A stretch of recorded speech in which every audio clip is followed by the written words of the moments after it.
So hello guys, आज मैं बात करने वाला हूँ एक मूवी के बारे में which was release in 2016 and इसके डायरेक्टर थे Ali Abbas Zafar and it was directed under YRF studio. इस मूवी का नाम है सुल्तान। भाई ये मूवी इतनी ज्यादा तगड़ी थी and it was a sports drama. Like ये मूवी थी। अगर मैं तुम्हें इस मूवी के कलेक्शन के बारे में बताऊं, इस मूवी का बजट था 90 करोड़ एंड इट्स मूवी की जो टोटल कलेक्शन थी it was 625 crore something and it was declared as ATB यानी ऑल टाइम ब्लॉकबस्टर। अगर मैं इसकी स्टार कास्ट के बारे में बात करूं तो इसके अंदर होते हैं सलमान खान, ए नैना सुल्तान, उनकी वाइफ होती है यानी अनुष्का शर्मा और उनका इस मूवी में नाम होता है अल्फा। और जो इसके अंदर लाइक जो सेकंड लीड होते हैं दैट इज रणदीप हुड्डा, जो बाद में बनते हैं अपने सलमान खान के कोच, उनका नाम होता है फतेह सिंह। मूवी स्टार्ट होती है सुल्तान से, जिसको दिखाते हैं वो एक मिडिल एज यानी 40 साल का बुड्ढा है जो अपने जमाने का टॉप लेवल का पहलवान या टॉप लेवल का था रेसलर। और ये पूरी कहानी चल रही होती है अपने हरियाणा की, जिसका डिस्ट्रिक्ट लगता है रेवाड़ी। उस गांव के अंदर आता है अपना आकाश ओबरॉय, जिसका एक बहुत बड़ा लेके स्टेडियम टाइप होता है प्रो रेसलिंग करके कुछ। और ये उसके बाप ने एडवाइस दी होती है कि भाई तो सुल्तान को इस रिंग में वापसी लेके आ, तभी हम अपने बिजनेस में प्रॉफिट कर पाएंगे, क्योंकि वो एक ऐसा रेसलर है जिसको देखने के लिए लोग दूर दूर गांव से सिर्फ उसके लिए आते थे। अपने बाप की एडवाइस सुन के जब वो हरियाणा में आता है, जब वो सुल्तान से मिलता है, तो भाई सुल्तान ऑलरेडी अपनी रेसलिंग, अपनी पहलवानी जो उसकी पूरी जिंदगी थी उसके इतना खिलाफ है, वो उसे रिटायरमेंट ले चुका है, वो एक गवर्नमेंट ऑफिस में काम करता है अपनी बहुत थकी हारी जिंदगी में। अब इस चीज से आकाश कंफ्यूज होता है, पूरी ऑडियंस कंफ्यूज होती है कि भाई ये एक्चुअल में चल क्या रहा है। तब जो अपने सुल्तान का सबसे अच्छा दोस्त होता है गोविंद, उससे मिलता है आकाश ओबरॉय। फिर उसके बाद गोविंद बताता है उसको पूरी स्टार्टिंग से स्टोरी, और तो अपनी ये पूरी मूवी चली जाती है पीछे यानी पास्ट में। मूवी चली जाती है पास्ट में, जहां पे दिखाते हैं सुल्तान अली खान को अल्फा हुसैन से पहली नजर में ही प्यार हो चुका है और भाई वो उसे शादी करना चाहता है। और जैसे वो अपने दिल की बातें बताता है अल्फा हुसैन को, तो भाई वो मुंह पे उसको मना कर देती है, उसको बेइज्जती करके वहां से भगा देती है।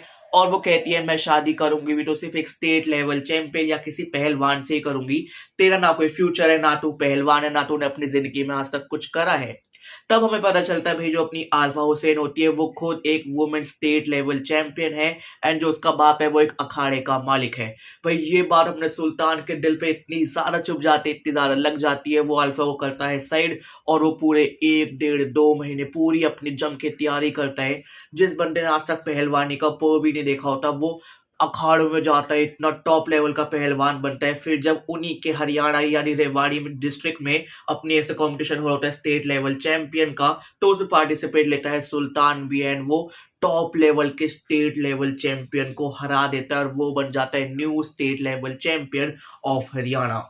इस चीज से भाई अल्फा देख के बहुत ज्यादा खुश हो जाती है, उसको भी उससे हो जाता है प्यार। वो कहते हैं ना सक्सेस आ जाए तो किस औरत को तुमसे प्यार नहीं होगा।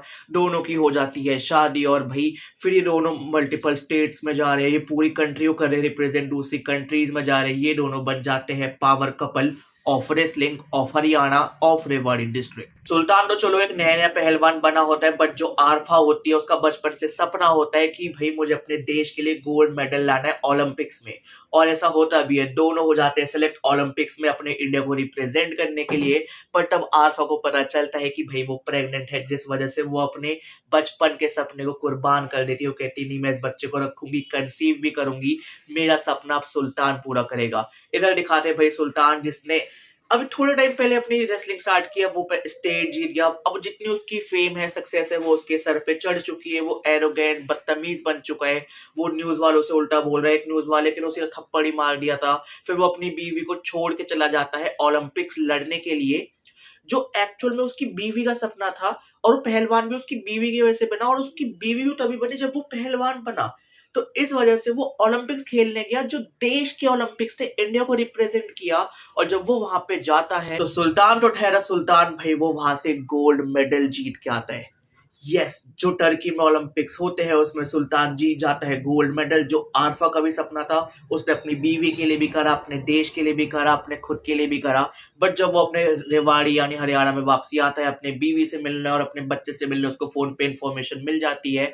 तब उसको पता लगता है कि उसका एक लड़का हुआ था जिसको अम्मी ने करके कोई ऐसी बीमारी थी जिसमें बच्चे खुद का खून नहीं बनता, और उसके लिए उसको खून चाहिए था, और उसका जो ब्लड ग्रुप था वो था ओ नेगेटिव, और पूरे गांव में ओ नेगेटिव ब्लड ग्रुप का सिर्फ सुल्तान ही था। तो अगर वो अपनी बीवी के कहने पे रुक जाता तो उसका बच्चा बच जाता, जो पहलवान भी अपनी बीवी के कहने पे बना था। इस वजह से उसकी बीवी इतनी ज्यादा होती है नाराज कि वो सुल्तान के छोड़ के फिर से अपने मायके में रहने लगती है, यानी अपने बाप के अखाड़े के पीछे ही घर में रहने लगती है। और उनके गांव में जो रेवाड़ी डिस्ट्रिक्ट है वहां कोई भी ब्लड बैंक नहीं होता, तो सुल्तान अब पहलवानी छोड़ देता है।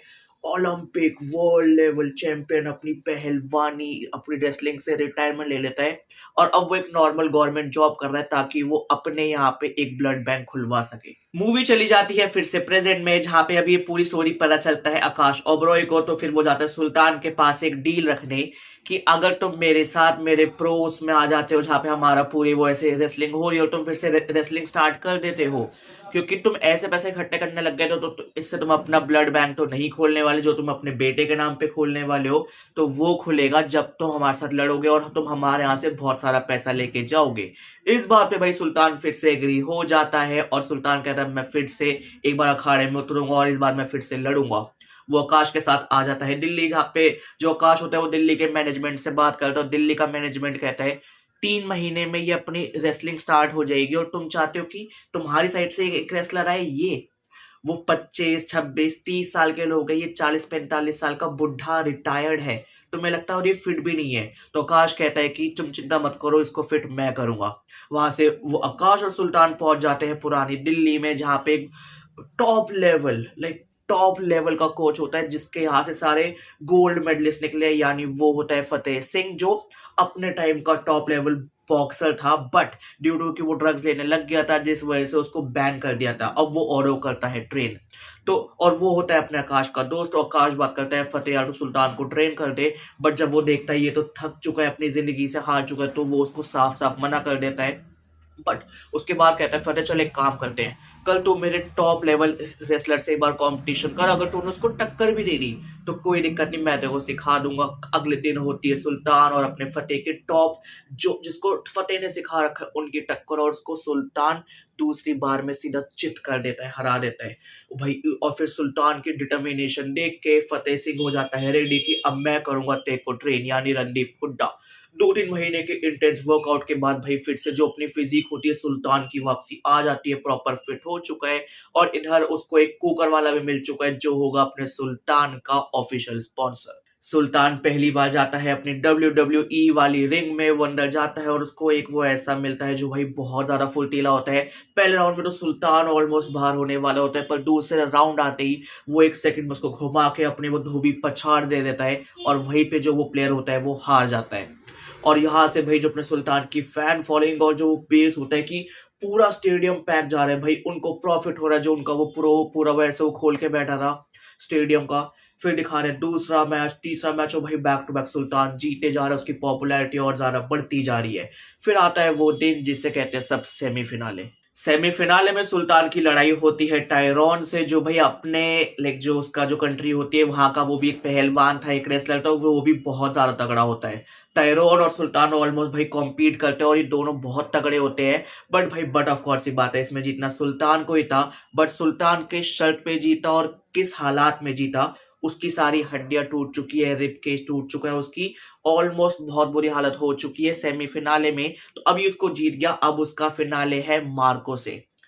तो इस मूवी में जो दिखाया गया है, मार्को इतना तगड़ा WWE का प्लेयर है कि अगर कोई उसके सामने नॉर्मल रेसलर भी आता है, मार्को उसको मार के भेजता है। और ऑलरेडी भाई जो अपना सुल्तान है वो वेंटिलेटर पे, वो हॉस्पिटल में, उसकी सारी हड्डियां टूटी हुई है, और इसका भाई वो पूरा फायदा उठाएगा। जब वो हॉस्पिटल में होता है, इतनी सारी फाइट्स देखने के बाद इतना कुछ, जब सुल्तान अब टर्की वाले से भी ज्यादा पॉपुलर और वो इतना अच्छा हो चुका है, तो भाई अपनी आरफा का तो वापसी आना ही था। तो वो कहते हैं ना, कामयाब इंसान के पीछे उसका प्यार भी तो दौड़ा के भागता है, वही होता है। आरफा आती है, और भाई सुल्तान ऑलमोस्ट मरने वाला होता है कि नहीं मेरे बस की नहीं, आरफा उसको आके मोटिवेट करते कि जा। तो सुल्तान को सिर्फ एक इंसान हरा सकता है, वो सुल्तान खुद, इसके अलावा कोई भी नहीं।